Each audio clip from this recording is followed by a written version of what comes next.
You know, it's a nice day out. I sure hope there isn't anything that could ruin that day, such as CBR, a website that comic book resources, if you want to get more specific. I have great opinions on this site. Let's look at an article, shall we? So, if you're unfamiliar with CBR, they make a lot of lists and stuff like this, and they're basically like a pop culture version of BuzzFeed. So let's just talk about this one. 15 strongest fairy tale characters. Hiro Mashima's shonen manga and anime is packed with powerful heroes and villains. These are the most potent fairy tale characters. In the world of fairy tale, there are tons of talented mages, each with their own special types of magic. There are a ton of criticisms,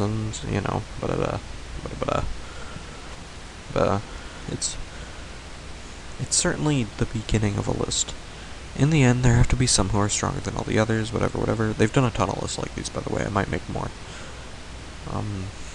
Also, I'm not particularly a fairy tale fan, but I figured why not start with one I don't like. So, the list goes on to mention Dimaria, or Dimaria, however it's pronounced, as number 15. One of the Spring and 12. She's, her abilities are interesting. I don't know if I'd put her this high compared to any other fairy tale character, but she's pretty strong. She can stop time, do other time-related things, much like a certain someone, Uncle Dan?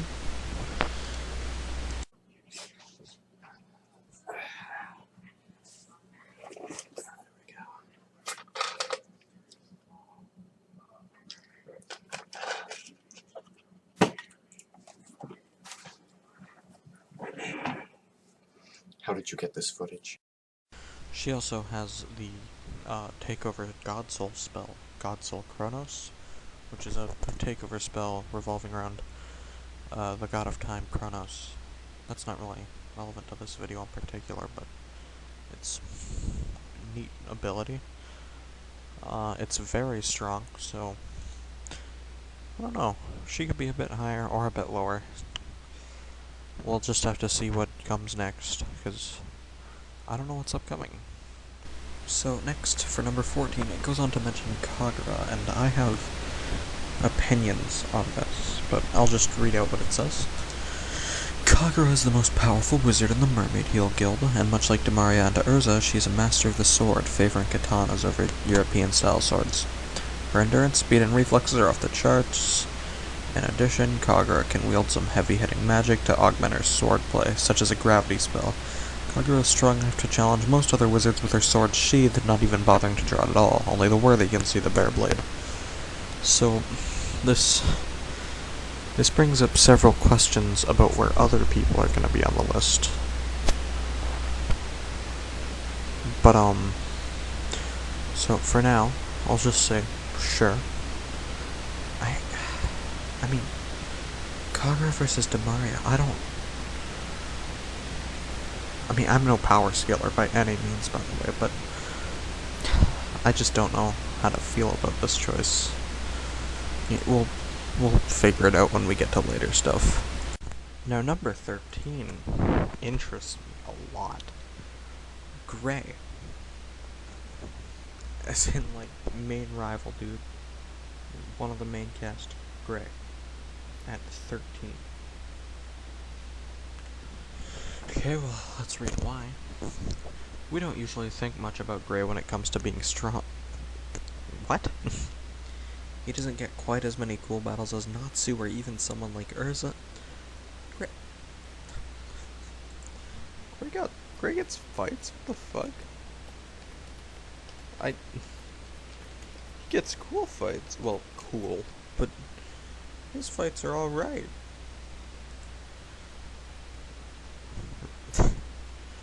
Really? He fought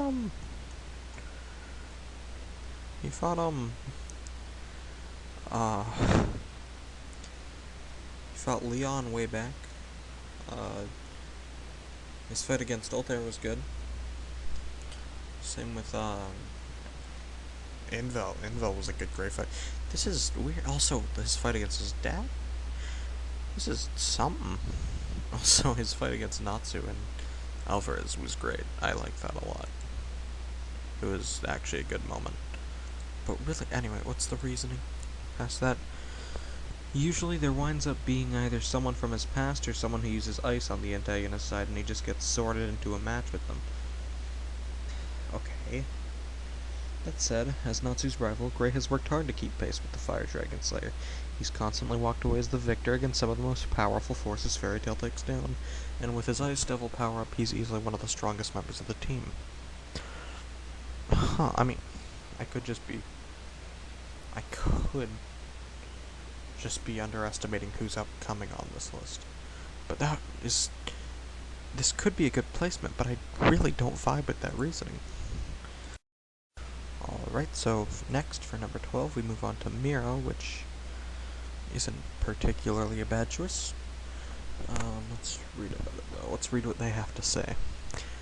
During the early half of the series, we're not shown much of Mira Jane's power. She serves as the friendly bartender responsible for serving drinks and food to the rest of Fairy Tail.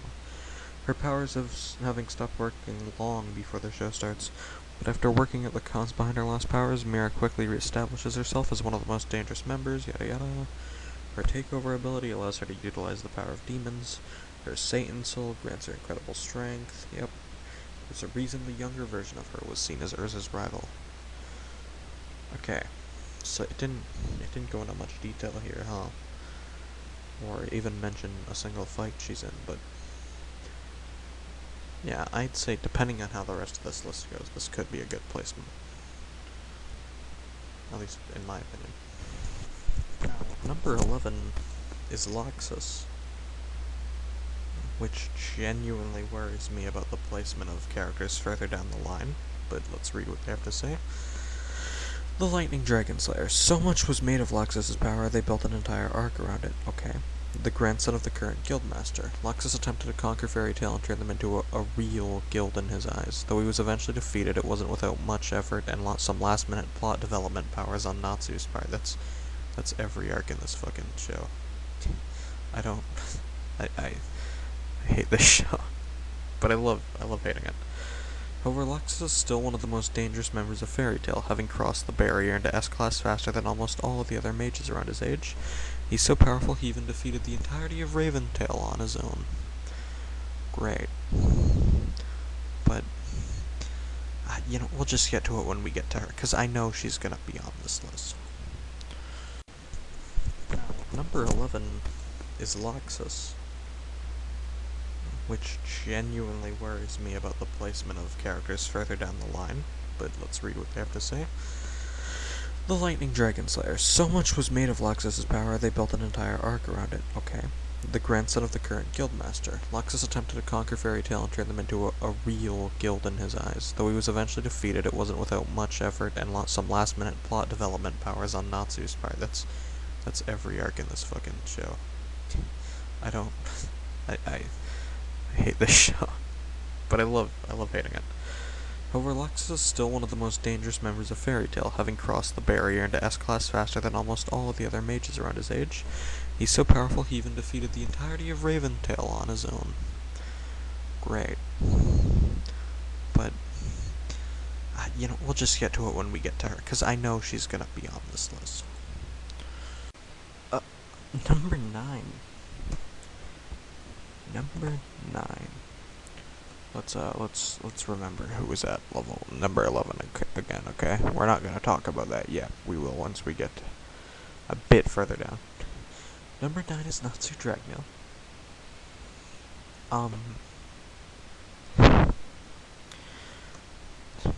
Okay. The main character of the series. It was obvious he'd have to be somewhere on this list. Despite not ever being the most powerful member of Fairy Tail. Time and time again he's been bailed out by the power plot armor to help him overcome villains. And that even stronger members of Fairy Tail couldn't handle. That was hard to read for some reason. I fucking died. Natsu took on and defeated Lexus when he got out of line. Okay.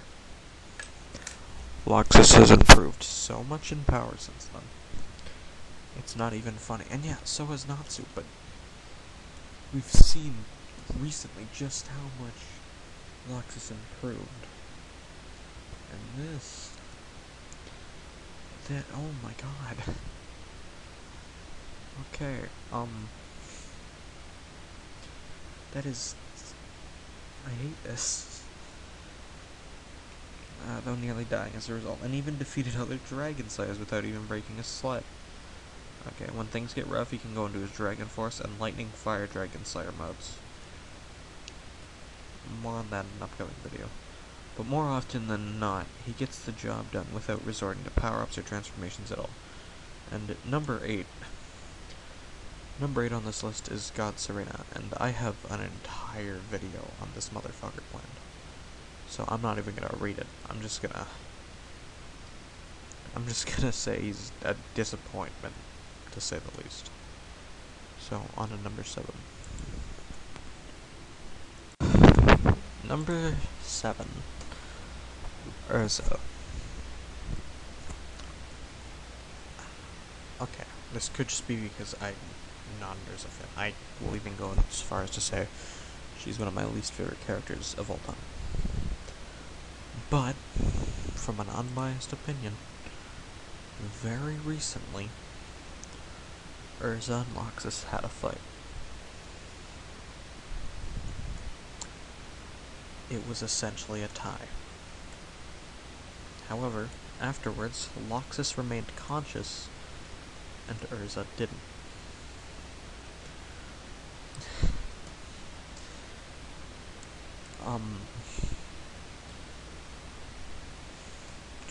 I mean, it was a draw. I'll give him that, but goddamn, Lexus should not be not 4.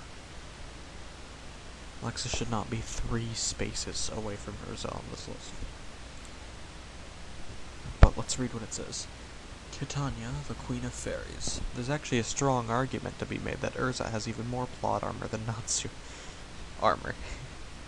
The supposed main character. She's never received anything close to a proper transformation. Okay. Yet every time she's in battle, she seems to walk away as the victor, no matter how desperate or dire the situation. Even when she's been exhausted by multiple battles by prior opponents, or facing an opponent who's stolen all her senses, it never seems to matter who she's facing, she wins because she's Urza. Which is something other characters have literally said before. She won an impossible battle.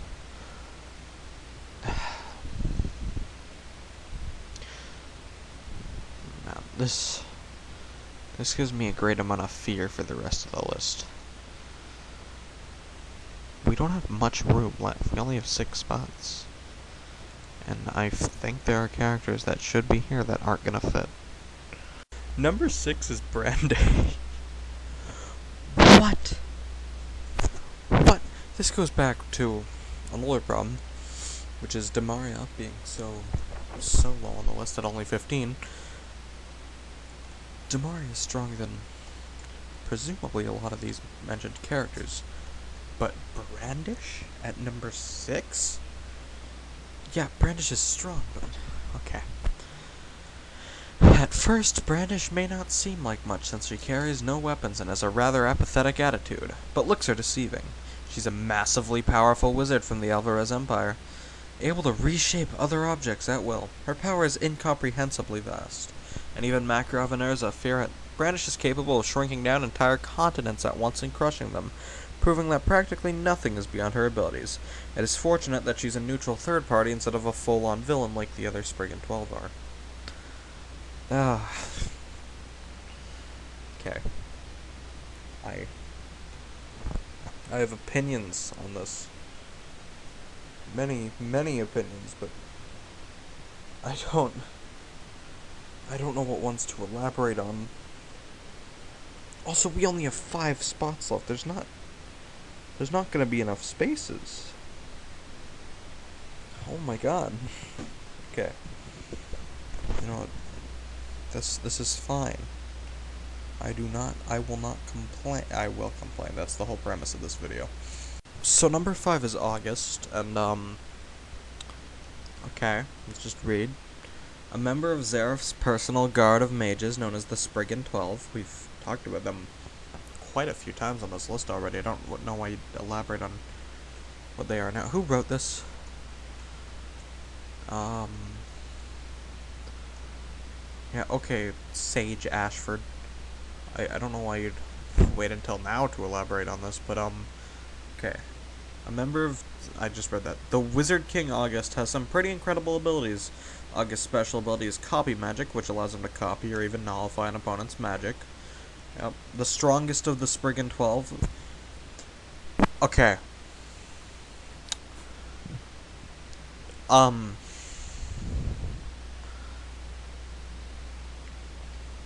That's... that is arguable, and that puts me into a great amount of fear about whether any others are going to be on this list. Because, like, Irene has to be, right? Yeah, we'll see when we get there, I guess. But, yeah, August is strong. He does deserve a high spot. I'm not discrediting August. He is fucking insane. And he's got a pretty cool design, too. Wow, I called it. Irene was number 4, and that gives me a vague idea of who 3, 2, and 1 are gonna be, and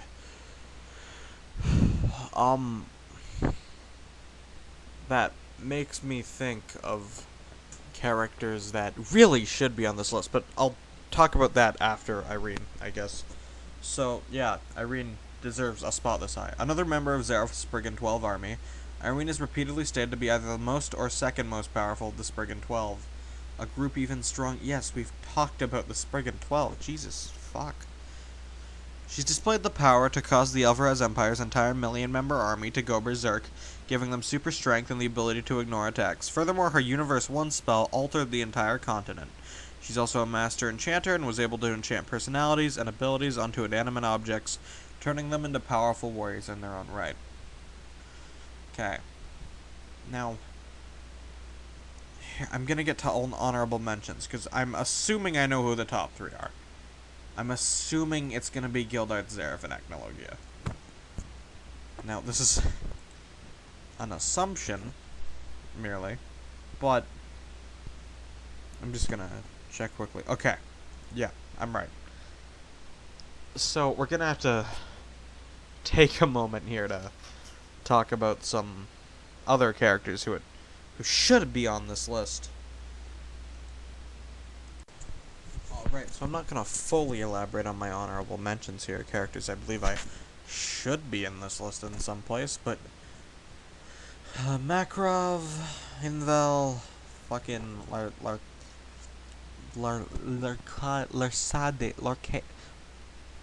Fuck.